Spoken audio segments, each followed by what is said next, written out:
नमस्कार दोस्तों, स्वागत है आपका अपने चैनल ट्रिकी इंजीनियर्स अकेडमी में।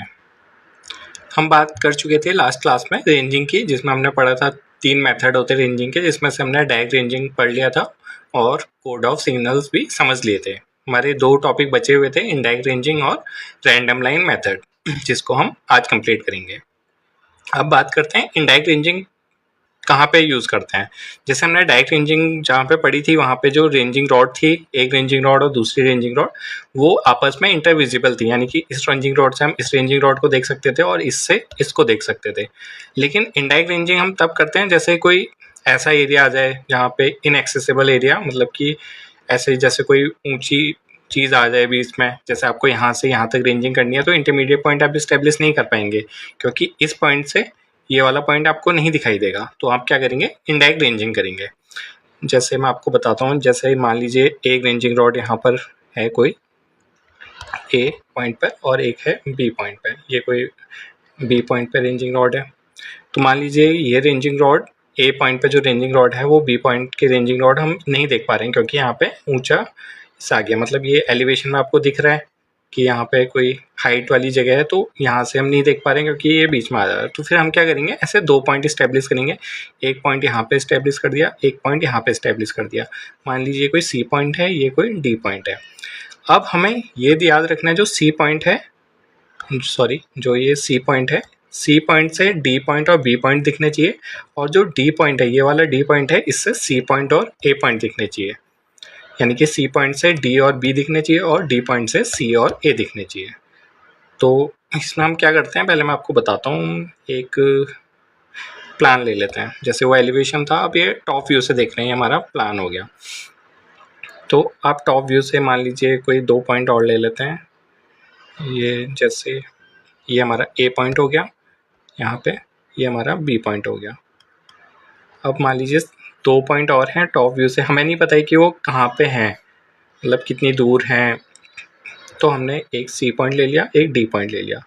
अभी हम टॉप व्यू से देख रहे हैं, तो अभी सीधी लाइन में तो है नहीं है, हमें सीधी लाइन में ही करना है, क्योंकि रेंजिंग हमारा क्या होता है, सीधी लाइन में इस्टेब्लिश करना। अब जो ऊंचा वाला पहाड़ है, ये सी और जो डी पॉइंट है, ये सी और डी पॉइंट सीधी लाइन में होने चाहिए। तो उसके लिए क्या करेंगे, हम करेंगे पहले सी पॉइंट से देखेंगे बी पॉइंट को की तरफ। जैसे यहाँ से ये ले लेते हैं। तो अब क्या करा हमने, सी पॉइंट से डी बी पॉइंट की तरफ देखा और डी को बोला तुम बिल्कुल सीध में आ जाओ। यहाँ से इसको थोड़ी वाली लाइन ले लेते हैं।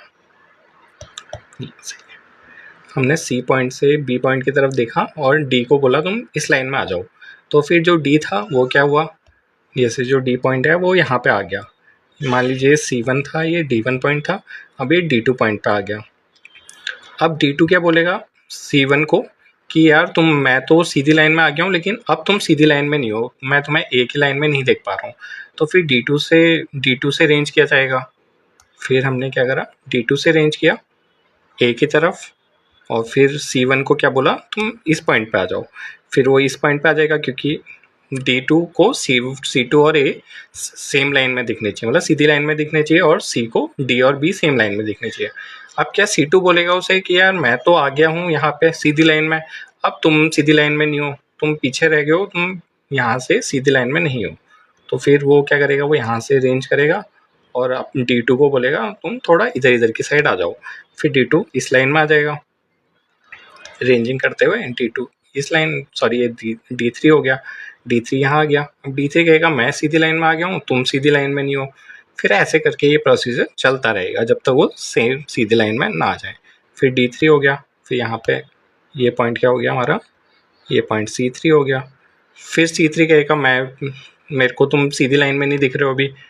फिर वो यहाँ से क्या करेगा, रेंज करेगा C4 में, यहाँ पे क्या हो जाएगा, यहाँ पे D4 हो जाएगा। तो ऐसे करके ये प्रोसीजर चलता रहेगा। मैं आपको सीधे ही दिखा देता हूँ। फिर यहाँ से रेंज करेंगे, फिर यहाँ पे हो गया, फिर यहाँ से रेंज करेंगे, फिर ये यहाँ पे हो गया, फिर वो यहाँ से रेंज करेंगे, फिर वो यहाँ पे हो गया। अब जैसे आप देख पा रहे होंगे, फिर ऐसे करके ये चलते रहेगा। फिर जब तीनों पॉइंट एक सीध में आ जाएंगे, जैसे अब जाके ये तीनों पॉइंट एक सीध में आ गए, तो फिर ये क्या होगा, यहाँ पे C पॉइंट हो जाएगा, यहाँ पे D पॉइंट हो जाएगा। तो ऐसे करके जब पूरे मतलब डी सी को बोलेगा ए की लाइन में तुम सीधे दिख रहे हो, और सी जब डी को बोलेगा तुम बी की लाइन में सीधे दिख रहे हो। जब आपस में सब सीधे दिखने लगेंगे तो हमारे जो इंटरमीडिएट पॉइंट है वो ऐसे इस्टेब्लिश हो जाएंगे। आपको एक इमेज के थ्रू भी दिखा देते हैं। यहाँ पे एक इमेज है, ए पॉइंट और बी पॉइंट पे हमें इस्टेब्लिश करना है, इसके बीच में सी और डी पॉइंट इस्टेब्लिश करना है, जबकि वो एक लाइन में होनी चाहिए। फिर क्या करेंगे हम, जैसे यहाँ पे ऊपर की साइड दिए गए हैं C1 पॉइंट हो गया, D1 पॉइंट हो गया। C1 ने D1 को बोला तुम B की लाइन में आ जाओ, तो वो D2 करके B की लाइन में आ गया। फिर D2 कहेगा तुम यार मैं तो आ गया इस लाइन में, तुम नहीं आए हो। फिर D2 C2 को बोलेगा तुम इस लाइन में आ जाओ, फिर वो इस लाइन में आ जाएगा। ऐसे करके ये इस लाइन में, ऐसे करके फिर जब दोनों पॉइंट एक लाइन में दिखने लगेंगे C और D, तो ये हमारी इनडायरेक्ट रेंजिंग कहलाएगी। तो इनडायरेक्ट रेंजिंग में हम लिख सकते हैं, यहाँ पे लिख लेते हैं, if endpoints and stations are not intervisible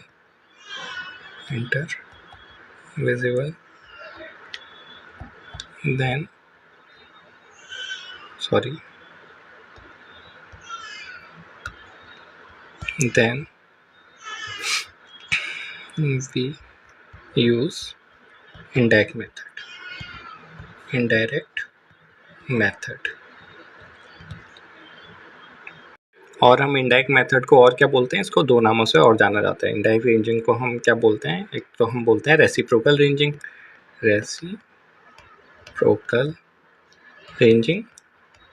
और हम इसको और क्या नाम से जानते हैं, हम बोलते हैं रिपीटेड अलाइनमेंट रेंजिंग।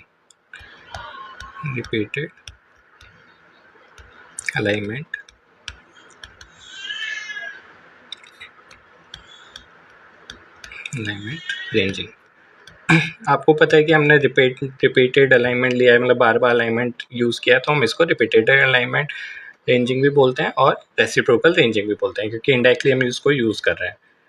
बाकी इसमें क्या लिख सकते हैं, बाकी तो और कुछ है नहीं, मैंने आपको समझा दिया है, बस समझने वाला ही था इसमें जो था। अब हम बात करते हैं हम अगले मेथड की, जो कि है रैंडम लाइन मेथड। हम बात करें रैंडम लाइन मेथड की, तो इसको कहाँ पे हम यूज़ करते हैं। रैंडम लाइन मेथड हम तब यूज़ करते हैं जैसे कोई फॉरेस्ट एरिया आ जाए।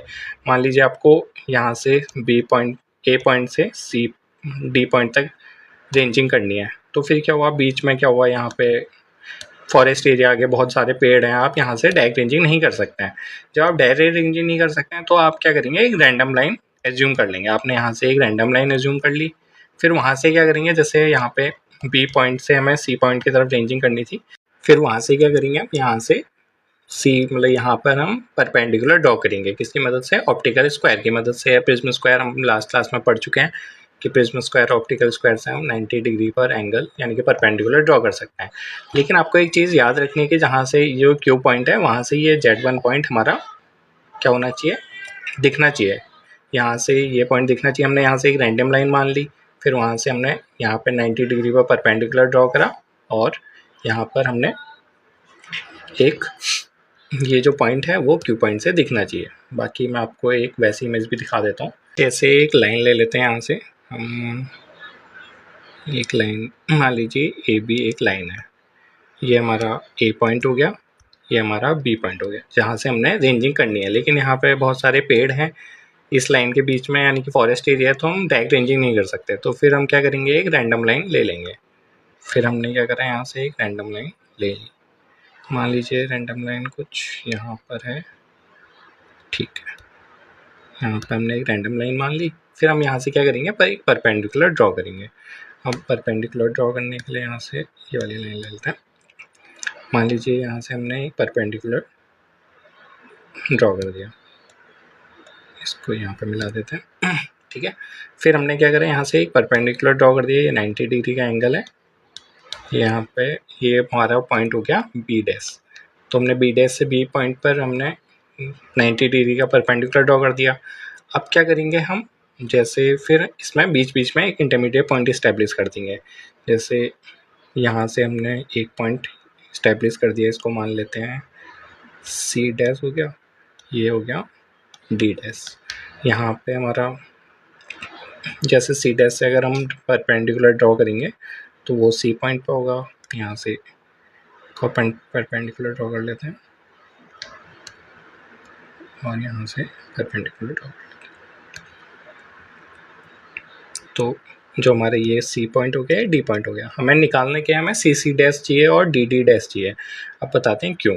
जैसे मान लीजिए जो हमारा ट्रायंगल है, triangle A B B dash, यानी कि ये वाला जो ट्रायंगल है बड़ा वाला, ये वाला ट्रायंगल, ये 90 डिग्री का एंगल है, यानी कि ये समकोण त्रिभुज है, यानी कि राइट एंगल ट्रायंगल है। तो इसमें हम पाइथागोरस थ्योरम लगा सकते हैं, यानी कि पाइथागोरस प्रमेय लगा सकते हैं। तो फिर यहाँ से क्या हो जाएगा हमारा, ए बी क्या हो जाएगा हमारा, ये हो जाएगा रूट, ये वाला डिस्टेंस ये करनी है ए बी डैश का square plus B B dash का स्क्वायर। तो ये आपको पता है पाइथागोरस प्रमेय, कर्ण वाला ए बी निकालना है, तो ये वाली डिस्टेंस का स्क्वायर और ये वाली डिस्टेंस का स्क्वायर। तो यहाँ से हमारा क्या निकल गया, ए बी निकल गया। अब मान लीजिए आपको पता है कि ए बी डिस्टेंस आपको पता है, आपको बी बी डिस्टेंस भी पता है, क्योंकि बी से बी डैश हमें दिख रहा है, और आपको ए सी डैश डिस्टेंस भी पता है, C dash D dash distance भी पता है, और D dash B dash distance भी पता है।